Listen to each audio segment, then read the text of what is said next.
She squeaked and punched him in the shoulder. He showed her the tuck shops, the kids playing, the tutor's place, the daycare center, the workshops. Taking her on a grand circle tour of this place he helped conjure into existence. Now there's someone I haven't seen in far too long, Francis said. He aged something fierce in the last year, booze making his face subside into a mess of wrinkles and pouches and broken blood vessels. He gave Perry a hard hug that smelled of booze, and it wasn't even lunchtime. Francis, meet Hilda Hammerson. Hilda, meet Francis Clammer, aerospace engineer and gentleman of leisure. He took her hand and feinted a kiss at it, and Hilda good-naturedly rolled her eyes at this. What do you think of our lovely little settlement? Then, Miss Hammerson, it's like something out of a fairy tale. She said. You hear stories about Christiania and how good and peaceful it all was, but whenever you see squatters on TV, it's always crack houses and drive-bys. You've really got something here. Francis nodded. We get a bad rap, but we're no different really from any other place where people take pride in what they own. I built my place, with my 2 hands. If Jimmy Carter had been there with Habitat for Humanity, we would have gotten no end of good press. Because we did it without a dead ex-president on the scene, we crooks. Perry tell you about what the law does around here? Perry nodded. Yeah, she knows. Francis patted his cast. Nice hardware, buddy. So when some Bible-thumping do-gooder gives you a leg up, you a folk hero. Help yourself, you a chud. It's the same with you people and your ride. If you had the backing of a giant corporation with claws sunk deep into kids' brains, you'd be every package tour operator's wet dream. Build it yourself in the guts of a dead shopping center, and you some kind of slimy underclass. Maybe that's true, said Hilda. But it's not necessarily true. Back in Madison, the locals love us, they think we do great stuff. After the law came after us, they came by with food and money and helped us rebuild. Scrappy activists get a lot of love in this country. 2. Not everyone wants a big corporation to spoon-feed them. Off in hippie college towns you'll always find people with enough brains to realize that their neighbors aren't the boogeyman. But there ain't so many hippie college towns these days. I wish you 2 luck, but I think you'd be nuts to walk out the door in the morning expecting anything better than a kick in the teeth. That made Perry think of death weights, and the sense of urgency came back to him. Okay, we have to go now. He said. Thanks. Francis, nice to meet you, young woman. He said, and when he smiled, it was a painful thing, all pouches and wrinkles and sags, and he gimped away with his limp more pronounced than ever. They tracked down the crew at the tea house's big table. Everyone roared greetings at them when they came through the door, a proper homecoming, but when Perry counted heads, he realized that there was no one watching the ride. Guys, who's running the ride? They told him about Brazil then, and Hilda listened with her head cocked, her face animated with surprise. Dismay. Then delight. You say there are 50 rides open, all at once. Lester said. All in one go, holy mother of poo. Hilda breathed. Perry cool didn't even bring himself to say anything. He cool didn't even imagine Brazil in his head jungles. Beaches. He knew nothing about the country. They built 50 rides, without even making contact with him. He and Lester had designed the protocol to be open because they thought it would make it easier for others to copy what they done, but he never thought. It was like vertigo, that feeling. So you Yoko, huh? Lester said finally. It made everyone smile, but the tension was still there. Something big had just happened, bigger than any of them, bigger than the beating that had been laid on death weights, bigger than anything Perry had ever done. From his mind to a nation on another continent, you the sidekick. Huh, Hilda said. Lester laughed. Touché. It's very nice to meet you and thank you for bringing him back home. We were starting to miss him, though God alone knows why. I plan on keeping him. She said, giving his bicep a squeeze. It brought Perry back to them. The little girls were staring at Hilda with saucer eyes. It made him realize that except for Suzanne and Eva, their whole little band was boys, all boys. Well, I am home now, he said. He knelt down and showed the girls his cast. I got a new one. He said. They had to throw the old one out. So I need your help decorating this. Do you think you could do the job? Lyonichka looked critically at the surface. I think we could do the gig. She said. What do you think, partner? Jan snorted out his nose, but she was so solemn that the rest kept quiet. Ada matched Lyonichka's critical posture and then nodded authoritatively. Sure thing. Partner, it's a date. Perry said. We gonna head home and put down our suitcases and come back and open the ride if it's ready. It's time Lester got some time off. I am sure Suzanne will appreciate having him back again. Another silence fell over the group, tense as a piano wire. Perry looked from Lester to Suzanne and saw in a second what was up. He had time to notice that his first emotional response was to be intrigued. Not sorry or scared. Only after a moment did he have the reaction he thought he should have, a mixture of sadness for his friend and irritation that they had yet another thing to deal with in the middle of 100 other crises. Hilda broke the tension. It was great to meet you all. Dinner tonight. Right, absolutely. Kettlewell said, seizing on this. Leave it to us, we'll book someplace just great and have a great dinner to welcome you guys back. Eva took his arm. That's right, she said. I'll get the girls to pick it out. The little girls jumped up and down with excitement at this, and the baby brothers caught their excitement and made happy kid screeches that got everyone smiling again. Perry gave Lester a solemn, supportive hug, kissed Suzanne and Eva on the cheeks. Suzanne smelled good, something like sandalwood, shook hands with Jan and Kettlewell and tousled all 4 kids before lighting out for the ride, gasping out a breath as they stepped into the open air. Death Waits regained consciousness several times over the next week. Aware each time that he was waking up in a hospital bed on a crowded ward, that he'd woken here before, and that he hurt and cool didn't remember much after the beating had started. But after a week or so, he found himself awake and aware he still hurt all over, a dull and distant stoned ache that he could tell was being kept at bay by powerful painkillers. There was someone waiting for him. Hello, Darren, the man said. I am an attorney working for your friends at the ride. My name is Tom Levine. We're suing Disney and we wanted to gather some evidence from you. Death didn't like being called Darren, and he didn't want to talk to this dork. He'd woken up with a profound sense of anger, remembering the dead-eyed guy shouting about Disney while bouncing his head off the ground, knowing that Sammy had done this, wanting nothing more than to get a hold of Sammy and that's where he ran out of imagination. He was perfectly happy drawing medieval-style torture chambers and vampires in his sketchbook, but he didn't actually have much stomach for, violence. Per se. Can we do this some other time? His mouth hurt. He'd lost 4 teeth and had bitten his tongue hard enough to need stitches. He could barely understand his own words. I wish we could, but time is of the essence here. You've heard that we're bringing a suit against Disney, right? No, Death said. Must have come up while you were out. Anyway, we are, for unfair competition. We've got a shot at cleaning them out. Taking them for every cent. We're going through the pre-trial motions now and there's been a motion to summarily exclude any evidence related to your beating from the proceedings. We think that SBS. It's clear from what you've told your friends that they wanted to shut you up because you were making them look bad. So what we need is more information from you about what this guy said to you, and what you posted before, and anything anyone at Disney said to you while you were working there. You know that guy said he was beating me up because I talked about this stuff in the first place. The lawyer waved a hand. There's no way they'll come after you now. They look like total assholes for doing this.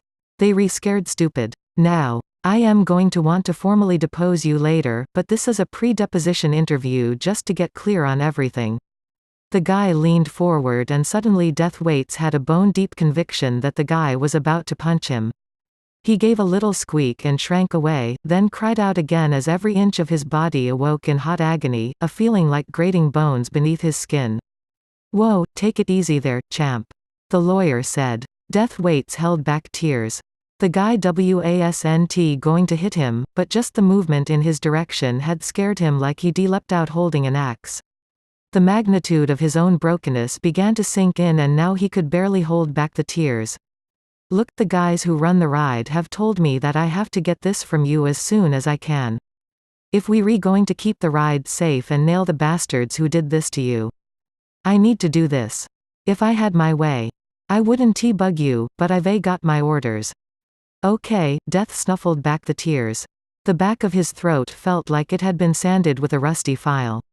"Water," he croaked. The lawyer shook his head. "Sorry buddy, just the IV. I am afraid. The nurses were very specific. Let us start. Okay, and then we'll be done before you know it." Defeated. Death closed his eyes. "Start," he said, his voice like something made from soft tar left too long in the sun. Sammy knew he was a dead man. The only thing keeping him alive was legal's reluctance to read the net.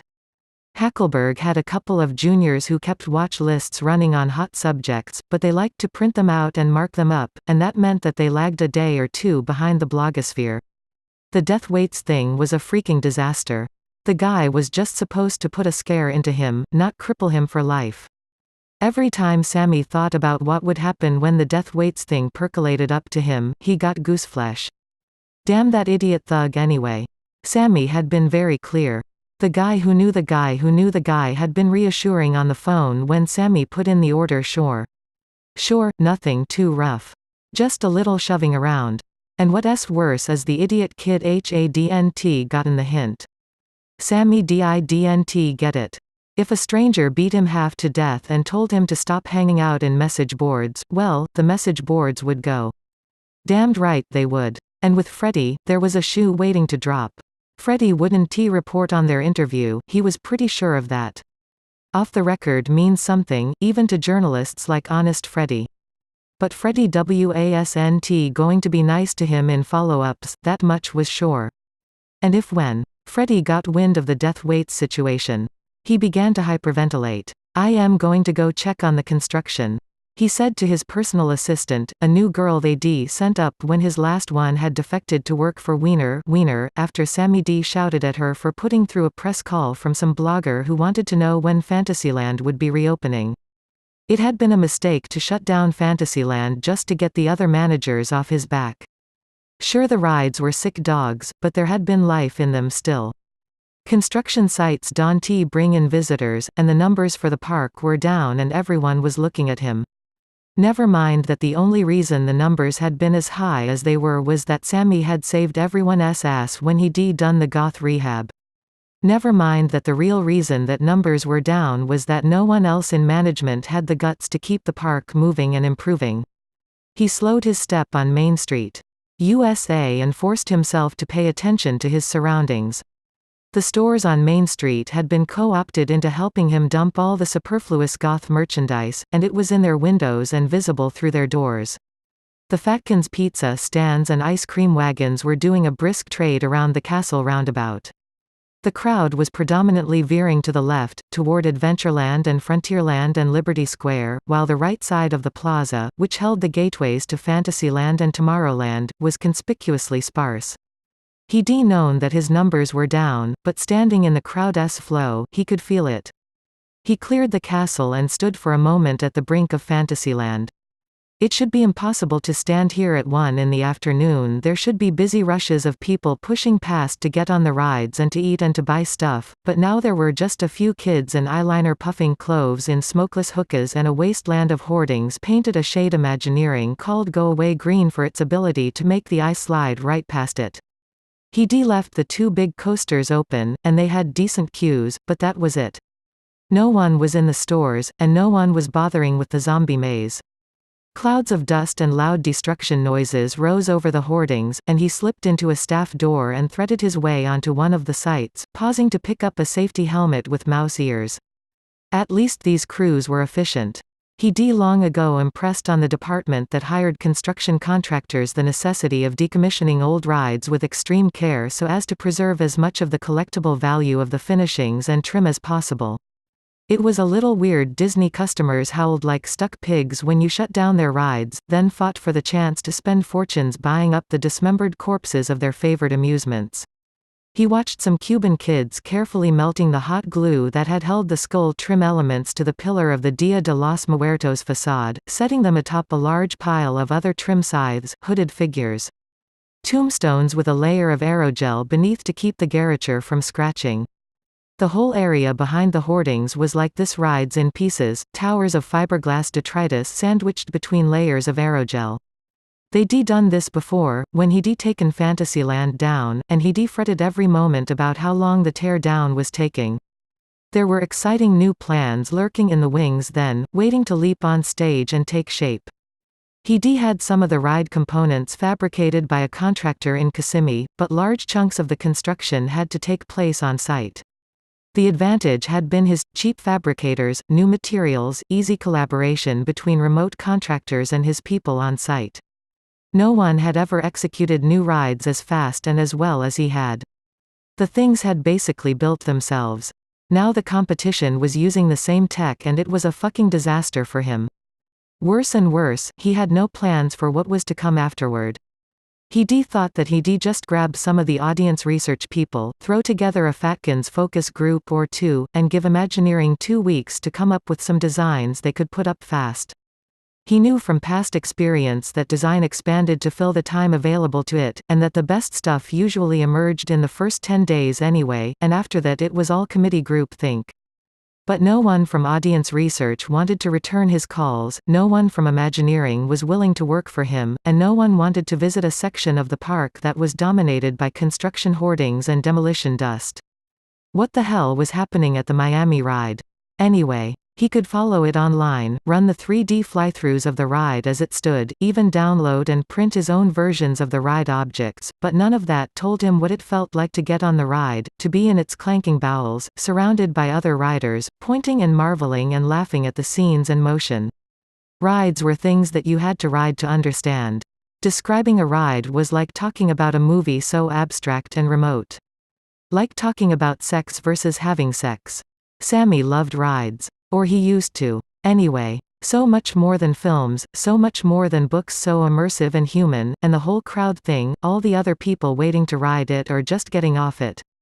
It had started with coasters DOESNT. Every kid loved coasters, but he'd ended up a connoisseur, a gourmand who loved every species of ride, from thrill rides to monorails, carousels to dark rides. There'd been a time when he'd ridden every ride in the park once a week, and every ride in every nearby park once a month. That had been years before. Now he sat in an office and made important decisions, and he was lucky if he made it onto a ride once a week. Not that it mattered anymore. He'd screwed up so bad that it was only a matter of time until he ended up on the breadline. Or in jail. He realized he was staring glumly at the demolition, and pulled himself upright, sucked in a few breaths, mentally kicked himself in the ass and told himself to stop feeling sorry for himself. A young woman pried loose another resin skull finial and added it to the pile, placed another sheet of aerogel on top of it. People loved these little tchotchkes. They had a relationship with Disney parks that made them want to come again and again, to own a piece of the place. They came for visits and then they visited in their hearts and they came back to bring their hearts home. It was an extremely profitable dynamic. That's what those ride people up in the Walmart were making their hay on. Anyone could replicate the ride in their backyard. You didn't have to fly from Madison to Orlando to have a little refresher experience. It was right there, at the end of the road. If only there was some way to put his rides, his park, right there in the riders' homes, in their literal backyards. Being able to look at the webcams and take a 3D fly-through was one thing, but it wasn't the physical, visceral experience of being there. The maintenance crew had finished all the trim and now they were going after the props and animatronics. They never used to sell these off, because manufacturing the guts of a robot was too finicky to do any more than you had to. It was far better to repurpose them, like the America Sings geese that had all their skin removed and found a new home as smart talking robots in the pre-show for the old Star Tours. But now it all could be printed to order, fabbed and shipped in. They weren't even doing their own machining at Imagineering anymore. That was all mail-order fulfillment. Just email a 3D drawing to a shop and you'd have as many as you wanted the next day. FedEx guaranteed. Sammy's lips drew back from his teeth as he considered the possibility that the Walmart ride people had ordered their parts from the same suppliers. Christ on a bike, what a mess. And there, in the pit of despair, at the bottom of his downward arc, Sammy was hit by a bolt of inspiration. Put Disney into people's living rooms. Put printers into their homes that decorated a corner of their rooms with a replica of a different ride every day. You could put it on a coffee table, or scale it up to fill your basement rumpus room. You could have a magic room that was a piece of the park, a souvenir that never let go of Disney, there in your home. The people who were willing to spend a fortune on printed skull finials would cream for this. It would be like actually living there, in the park. It would be Imagineering eye for the fan guy. He could think of 100 ways to turn this into money. Give away the printers and sell subscriptions to the refresh. Sell the printers and give away the refreshes. Charge sponsors to modify the plans and target different product placements to different users. The possibilities were endless. Best of all, it would extend the reach of Disney parks further than the stupid ride could ever go. It would be there, on the coffee table, in the rumpus room, in your school gym or at your summer place. He loved it. Loved it. He actually laughed aloud. What a great idea. Sure, he was in trouble, big trouble. But if he could get this thing going, and it would go fast, then Hackleberg would get his back. The lawyer didn't give a shit if Sammy lived or died, but he would do anything to protect the company's interests. Sure, no one from Imagineering had been willing to help him design new rides. They all had all the new ride design projects they could use. Audience research too. But this was new. Not old new, and new was always appealing to a certain kind of novelty junkie in Imagineering. He find help for this, and then he pull together a business plan, and a timeline, and a critical path, and he start executing. He wanted a prototype out the door in a week. Christ, it cool didn't be that hard. Those Walmart ride assholes had published the full schematics for their toys already. He could just rip them off. Turnabout is fair play, after all. Hilda left Perry after a couple hours working the ticket booth together. She wanted to go for a shower and a bit of an explore, and it was a secret relief to both of them to get some time apart after all that time living in each other's pockets. They were intimate strangers still. Not yet attuned to each other's moods and needs for privacy, and a little separation was welcome. Welcome, too, was Perry's old post there at the ticket counter, like Lucy's lemonade stand in Peanuts. The riders came on thick. A surprising number of them knew his name and wanted to know how his arm was. They were all watching the drama unfold online. They knew about the Brazilian rides coming online and the patch Lester had run. They all felt a proprietary interest in this thing. It made him feel good, but a little weird. He could deal with having friends, and customers, but fans. When he got off work, he wandered over to the shantytown with a bunch of the vendors, to have a customary after-work beer and plate of ribs. He was about to get his phone out and find Hilda when he spotted her, gnawing on a greasy bone with Suzanne and Eva. "Well, hello," he said. Delighted, skipping around the barbecue pit to collect a greasy kiss from Hilda, and more chaste but equally greasy pecks on the cheek from Suzanne and Eva. "Looks like you've found the best place in town. We thought we'd show her around," Suzanne said. She and Eva had positioned each other on either side of Hilda, using her as a buffer, but it was great to see that they were on something like speaking terms. Perry had no doubt that Suzanne hadn't led Kettlewell on. They all had crushes on her, he knew it, but that didn't mean that Eva wouldn't resent her anyway. If their positions were reversed, he would have had a hard time controlling his jealousy. "They've been wonderful," Hilda said, offering him a rib. He introduced her to the market stall sellers who'd come over with him, and there was more greasy handshaking and hugging, and the proprietor of the joint started handing around more ribs, more beers, and someone brought out a set of speakers and suction cupped their induction surfaces to a nearby wall, and Perry dropped one of his earbuds into them and set it to shuffle, and they had music. Kids ran past them in shrieking hordes, playing some kind of big game that they'd all been obsessed with. Perry saw that Ada and Lyonichka were with them, clutching brightly colored mobiles and trying to read their screens while running away from another gang of kids who were clearly taking exaggerated care not to run into invisible obstacles indicated on the screens. It was great to get back into the saddle, Perry said, digging into some ribs, getting sauce on his fingers. "I had no idea how much I'd been missing it." Hilda nodded. "I could tell. Anyway, you a junkie for it. You like the ones who show up all googly-eyed about the story that's supposedly in there. You act like that's a holy box."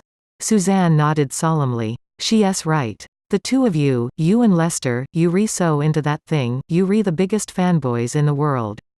You know what they call it.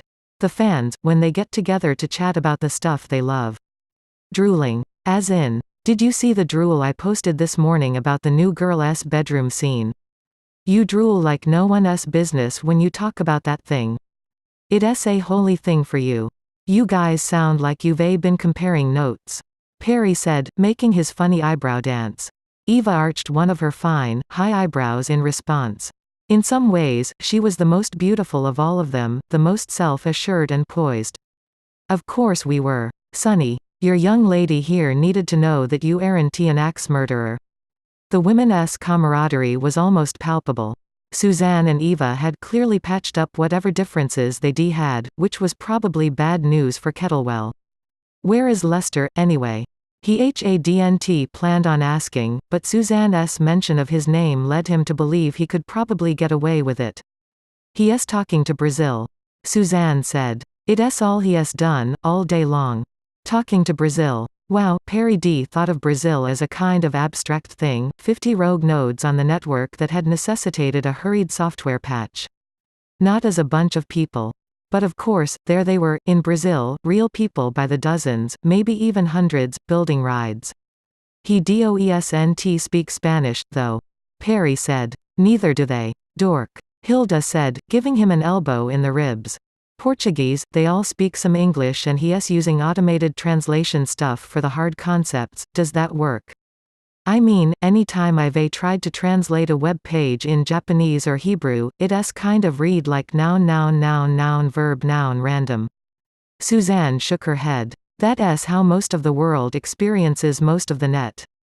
Perry. Anglos are just about the only people on Earth who don't read the net in languages other than their own. Well, good for Lester then. He said. Suzanne made a sour face that let him know that whatever peace prevailed between her and Lester, it was fragile. Good for him. She said. Where are the boys? Landon and Jan have them. Eva said. They've been holed up with your lawyers going over strategy with them. When I walked out, they were trying to get the firm's partners to take shares in the corporation that owns the settlement in lieu of cash up front. Man, that's all too weird for me. Perry said. I wish we could just run this thing like a business, make stuff people want to give us money for, collect the money, and spend it. You are such a nerd fatalist. Suzanne said. Getting involved in the more abstract elements of commerce doesn't make you into a suit. If you don't participate and take an interest, you'll always be outcompeted by those who do. Bull. Perry said. They can get a court to order us to make pi equal to 3, or to ensure that other people don't make Mickey heads in their rides, or that our riders don't think of Disney when they get into one of our chairs, but they'll never be able to enforce it. Suzanne suddenly whirled on him. Perry Gibbons, you aren't that stupid, so stop acting like you are. She touched his cast. Look at this thing on your arm. Your superior technology cannot make inferior laws irrelevant. You reassuming that the machinery of state is unwilling to completely shut you down in order to make you comply with some minor law. You totally wrong. They'll come after you and break your head. Perry rocked back on his heels. He was suddenly furious, even if somewhere in his heart of hearts he knew that she was right, and he was mostly angry at being shown up in front of Hilda. I've been hearing that all my life. Suzanne. I don't buy it. Look, it just keeps getting cheaper and easier to make something like what we've built. To get a printer, to get Goop, to make stuff, to download stuff, to message and IM with people who'll help you make stuff. To learn how to make it. Look, the world is getting better because we're getting better at routing around the bullies. We can play their game, or we can invent a new game. I refuse to be sucked into playing their game. If we play their game, we end up just like them. Suzanne shook her head sadly. It's a good thing you've got Jan and Kettlewell around then, to do the dirty work. I just hope you can spare them a little pity from atop your moral high ground. She took Eva by the arm and led her away, leaving Perry, shaking, with Hilda. Bitch, he said. Kicking the ground. He balled his hands into fists and then quickly relaxed them as his broken arm ground and twinged from the sudden tensing. Hilda took him by the arm. You two clearly have a lot of history. He took a couple deep breaths. She was so out of line there. What the hell? Anyway, why should I have to? He stopped. He could tell when he was repeating himself. I don't think that she would be telling you that stuff if she didn't think you needed to hear it. You sound like you on her side. I thought you were a fiery young revolutionary.